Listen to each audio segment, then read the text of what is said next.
Hi everyone, welcome to my blog. Today I'm going to tell you everything you need to know about shampoo. I want you to be able to go to the closest pharmacy store or cosmetic store and to find there the best option for you. No brands to prevent breath attachments. Moreover, this video is planned to be science-based, but I won't mention any chemicals, any chemicals names. Today it's all about big picture, all about meaning without many details. So let's get started. First of all, I'd like to mention that there's more than 10,000 cosmetic ingredients that are legal to add to your shampoo. And not only shampoo, I mean cosmetic in general. So you understand that all my attempts to try to mention all of them, or at least the most common, it will be just an endless list. So you understand now that it's super important to classify all of them, to organize them into categories. And so let's talk a little bit about categories. The first is usually water. Then we have fragrances. Fragrance is important not to make your cosmetics smell bad, because some of basic ingredients are really so-so from the point of view of smell.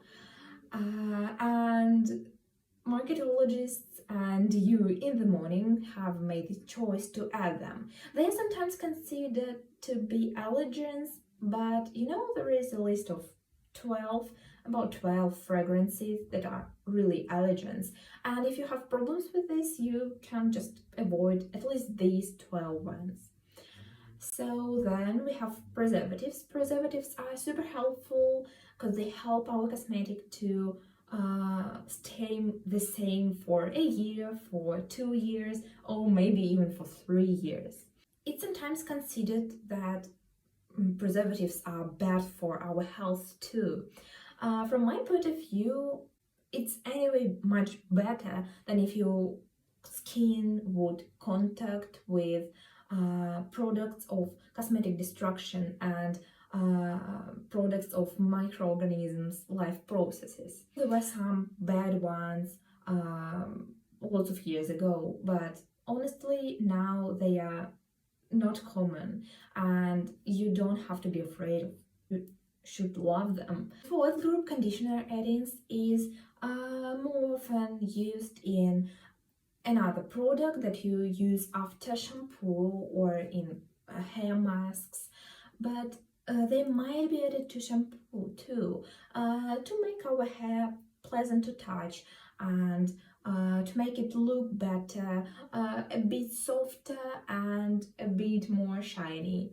The main function of shampoo is to keep our hair clean, and the fourth group of ingredients, I mean detergents, are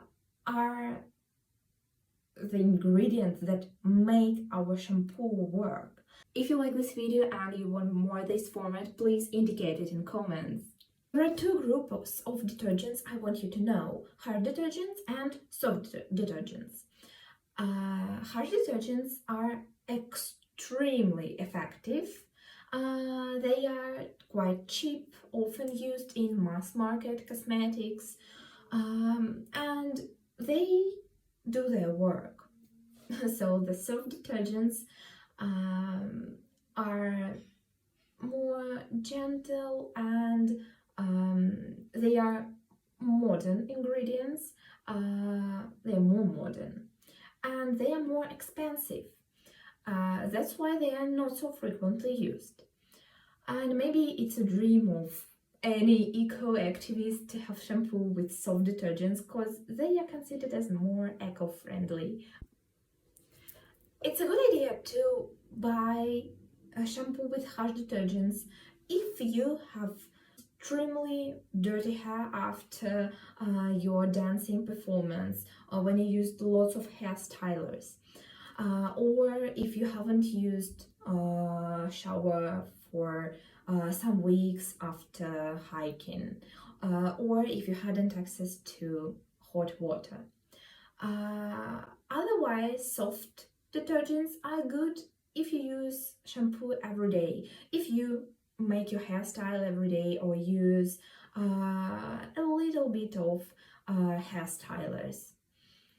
And they are good for those who have very soft and reactive skin. So to sum up a little bit,